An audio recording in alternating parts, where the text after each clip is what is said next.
Hey, I'm Cristina from Alfa 91.3, and I'm with someone that is beyond unique. LP, how are you? Hi, Cristina. What's up? How are you? Good, fine. I mean, it's been like 2 years since the last time we talked. I know, man. Was that right before that show or after that show? Yeah, it was before the show. It was before. Yeah. It And was then in the morning. at the show that night. Yeah. And it was in the morning, and we agreed to drink some mezcales, but it was too early for that. Yeah, it was a little early. Yeah, I don't know if I agree with that. It's never kind of too early some days. You know what I'm saying? It's always 3 p.m., 5 p.m. everywhere Yeah. in the world, somewhere in the world. That. Okay, so LP, there are so many things going on this 2020 for you. I mean, the live at Moscow, the new single, the live stream that is coming in a few days, and I'm so happy for you because you've worked so hard for everything that you got. You deserve it. You've earned it. And how are you feeling with all of this? I mean, I think it's I don't know. I just kind of I feel like very even keel about it. I'm I'm psyched to have new music out. I feel like you say deserve it, but I mean, I think there's a lot of people I know that deserve stuff, but it's there's a bunch of luck involved, I think, and just and then there's timing. It's when it's the time for you or whatever, and I just feel I feel kind of in a relaxed state. I feel this song that we just released, I feel like is just this we did a lot of work. There's a lot of songs coming out, so I feel that kind of it's almost wow, I can't wait for this and this to come out too. So I just feel like I'm kind of sitting on a body of work that feels good, and I don't know. I've been since this has happened and before, I just feel continually inspired. If by nothing else, and my fan base has been so supportive, and I don't know, I just feel very I feel a sense of responsibility to kind of give them good stuff. About this fan base, I mean, I don't know if you remember, but in our show, 2 years ago, I was backstage and I could not hear you singing because the crowd was louder than you. I mean, they were just like, wow, we love you and everything. Do you remember that show? Yeah, that was crazy. That actually was kind of eye-opening at the time, because that was before I did a bunch of stuff, and I was that was when, everybody sang Recovery with me and everything, and I was just huh, wow. I didn't see that coming, to be honest. I was I'm gonna have a few fans out there. My friends were in the pit, I was just yeah, and then I was oh, okay, very cool. I feel just being so embraced by Mexico was just a beautiful thing. That was crazy. And because you have such a good energy and intense energy on stage. So let's talk first about the live at Moscow. I know that you were inspired when you saw the Chip Tricks live in Japan. Yeah. But can you remember which was the first time that you saw someone on stage? What? Sorry. Oh, I said I never saw it, but I heard it, and I just remember wow. Yeah, you heard it. Maybe some saw videos on YouTube? Yeah. But what was the first time, LP, that you saw someone on stage and you said, I want to be also a performer. I want to be an artist. I want to be a rock star and on stage? Probably stuff of Freddie Mercury, or I don't know, I think the Beatles, that old stuff, just seeing stuff like that, and the Rolling Stones. I mean, my friends and I'd be in the basement with tennis rackets, banging on them and stuff like that. And I don't know, yeah, it just felt but it felt so distant. So I never knew where to begin. It was definitely fumbling in the dark for so long. Okay. And about this live at Moscow, which was great, was it hard to make the set list? I mean, how to pick which could be in, and which was the song you fought the most to keep on the show? Well, no, I mean, it was a set already done. We have a set usually, because there's a lot of things involved in it. Just got to keep the pacing of the show. I feel that particular Moscow show just felt like very intact and like kind of like perfect. And there was some other in the running, but I feel like that show just had a vibe, you know, and we were able to get some really nice, like a bit of video footage here and there. So it was, everything kind of came together, and it's just like, you know, like I've been saying about like the live at Budokan, you know, it just sounds cool, you know. Yeah. Live at Moscow. And which was the first time LP that you heard the recording? I mean, you were with all the band at the studio, or they sent you something to listen at your home, and you were like, whoa. Yeah, they sent it to me at home, and I was like, oh shit, that's really cool. Like, you know, because I'm always like, oh god, okay, and then it was okay, it was good. Which was the most fulfilling moment of getting this ready and have it in your hands, like the whole album, the art, everything?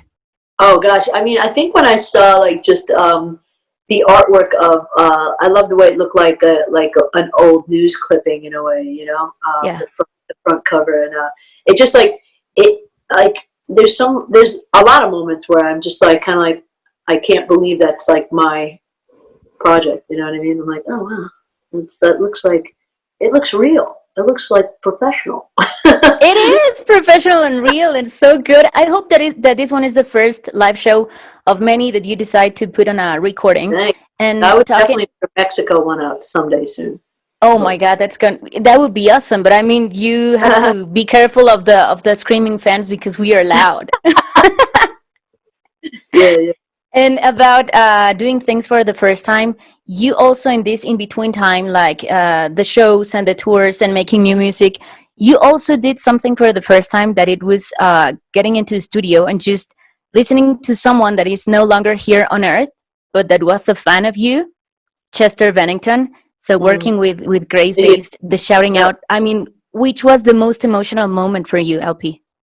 I mean, I think just when I had his vocals, you know, I was trying to do these harmonies with him, so I like just had them isolate the vocals completely, and I was just like, wow, there's so much quality to his voice, you know. There was just so much, like, it was just so, like, you know, I said, like a big fat sound. It's just like there's a lot of texture to his voice, you know, and I just really connected with it, and yeah, it's really wild to like not be able to talk to him about it. You know, I don't know that I've never done that before, you know.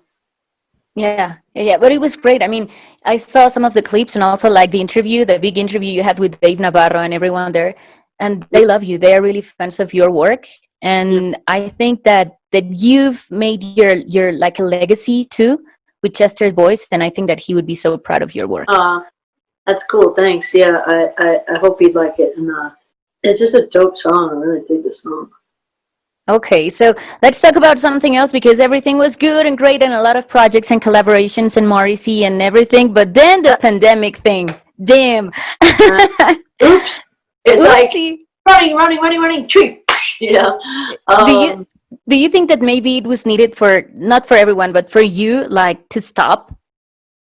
That's a good question. I mean, I would, my immediate response would be no, hell no. Like, but you know, I think I've always, you know, I talk about it a lot, but I really appreciate, you know, what I have and where I'm at, you know, in this whole thing. But I definitely, you know, I feel like, yeah, you just get into this kind of like thing where it's just like, you know, like home for a minute, get out, run, tour, play.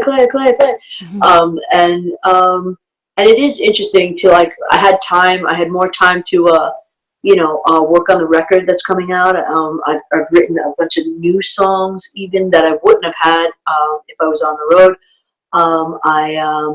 We got we're setting up the record in a nice way. Like, I feel like everything's kind of a little less rushed. We were able to set up, you know, because this was a big year for me as far as, you know, I was done with all my labels, you know, like now I'm like every person that's like working my music in the world is like dying to be on this project, and we are like, you know, fully behind them and they're fully behind us. Whereas I felt like, you know, I've been kind of like working for the man for a while, you know what I mean? Where it's like, Mm-hmm. you know, they say that like, oh yeah, they you know, they're with you, and they like, you know, take credit for things that may or may not be all theirs, you know what I'm saying? Yeah. And I think that and you know, you have to at the end of the day ask them if you can do things a certain way, you know, and like put this out or do that. Now just like don't care. I mean, like we're doing how we want to do it, and you know, and taking and using money the way we want to use it, and getting, you know, it feels like a direct line to the fans, you know what I mean? Like instead of having to like, you know, because people be like, oh, what happened to this or what happened to that, and you know, you still have to do things because it's like time and all that, but like I feel like you know, it's one of those live and die by the sword moments, like, you know, like we're like kind of like the most in control of what we're releasing than we've ever been. Yeah. Yeah, you're so right. And I love that you are so in control of who you want to work, like to keep that freedom that you always fought for. Yeah. And you gathered again Mike, Nate, and you made this incredible new single that is the one that the one that you love. I love it. But how was it? I mean, like you started talking about a debate about love, or it was someone else No, specific story? it's like what I go through all the time with my, you know, my shit, you know. It's like you know, she'd get mad at me, but like sometimes I'm like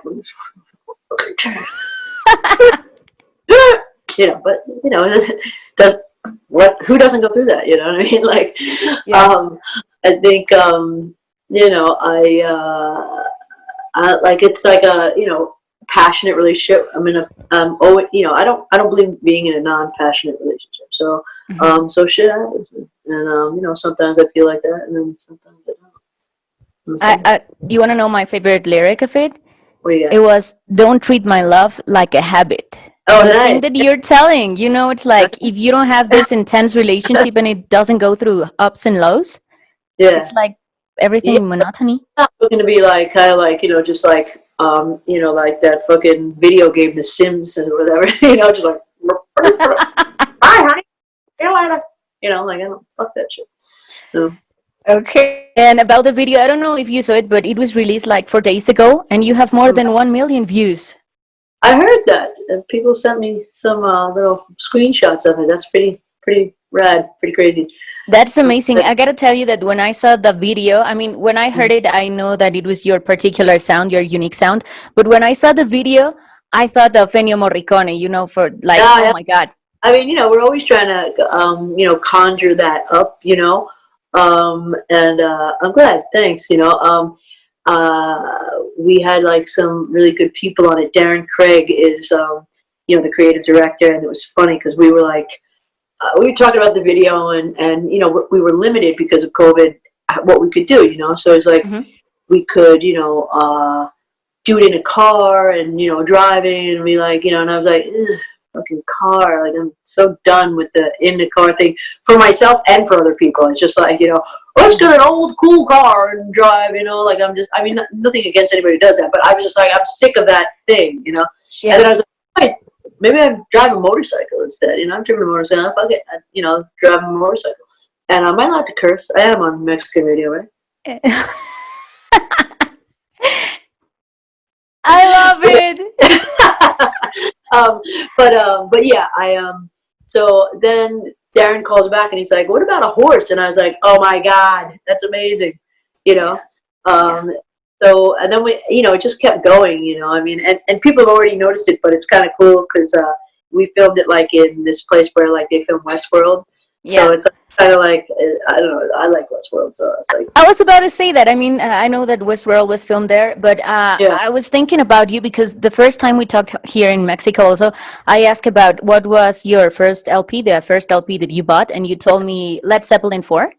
yeah. So I'm imagining a little, a younger LP, and I mean all these influences of spaghetti western and Led Zeppelin. How was growing up for you and having these influences and not maybe watching Jurassic Park or Star Wars like everybody else? I don't know. I I cannot imagine you in that. Well, I that did era. watch those things too, but I feel like you know, I just there's always been something. I think it's like the whole like, you know, my mom like, you know, playing opera and my dad playing Johnny Cash. You know, like I feel like there's like this classic side that I have to me, like, and and just like the way my voice sounds, I think sometimes is not like not as I don't know, it just sounds a little bit more kind of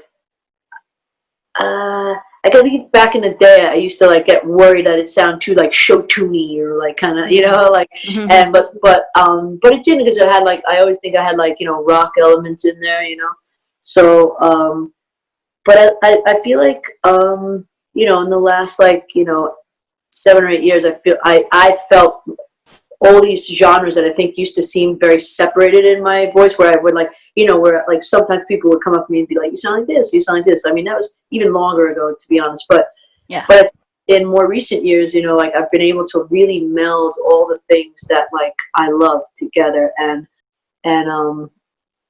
you can really feel it. And I feel on this next record, I kind of blurred the genres even more. Like I feel like I really like when I listen to all the stuff, it's like it's kind of all over the place, which I love. Because you're never gonna miss your ukulele, you're never gonna miss the rock in your voice, and I don't know what else. I know. Always in arm's reach. No, yeah. Okay. Yeah. I was about to say this about the new album. The production. You said in a few interviews that the production is getting ready.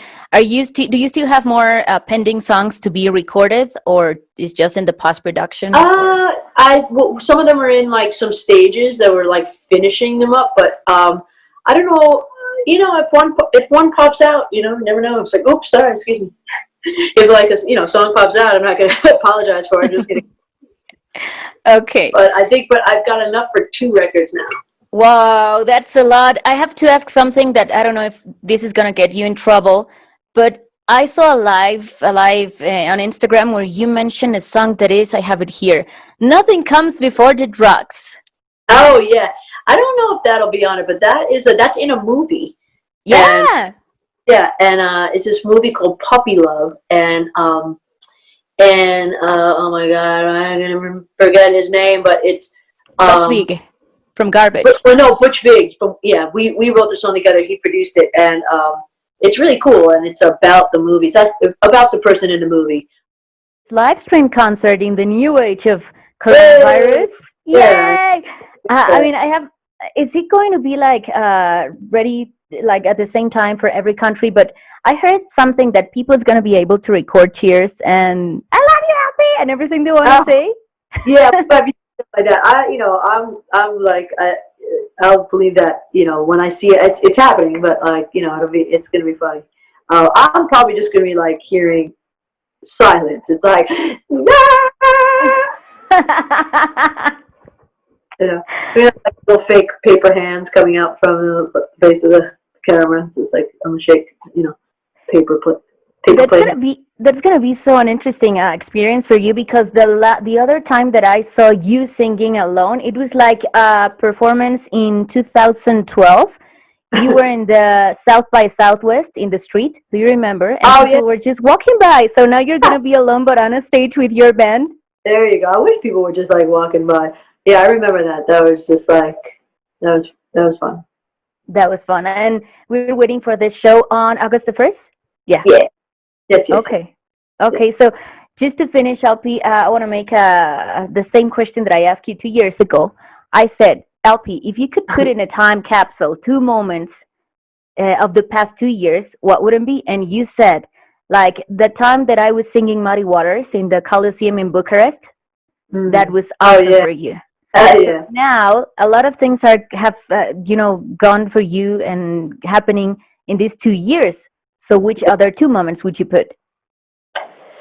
I would say any moment from my shows in Mexico City.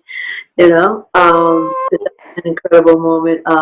Maybe I don't know. There were just so many moments in that show.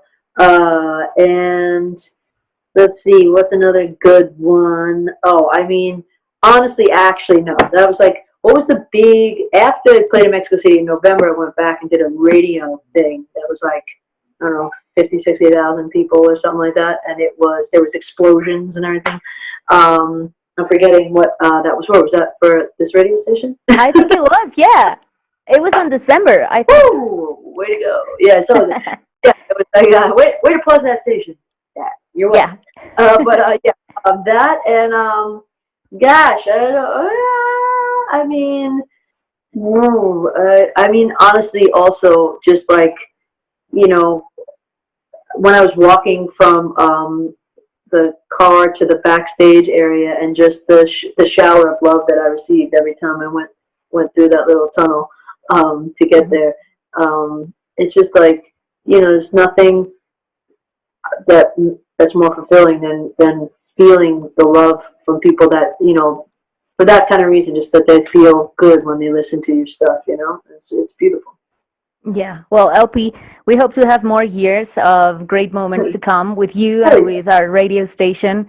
Yeah. And we're gonna be I'm gonna be tuned also to see you on August 1st. So I know your fan base are gonna be so ready. They love you. They're waiting for you to come up and just give them a smile. I'm waiting for them, so it's mutual. But thank you so much, Cristina. I really appreciate it, and we'll have that mezcal. Please. LP, thank you for everything, and just have a good time and a good show. We're going to be here waiting for more of you, for more singles and Alfa estrenos. That's the way we called it. Thank you very much. Nice song. I really appreciate it. Bye-bye, LP and Alfa. Adios. See you. Adios.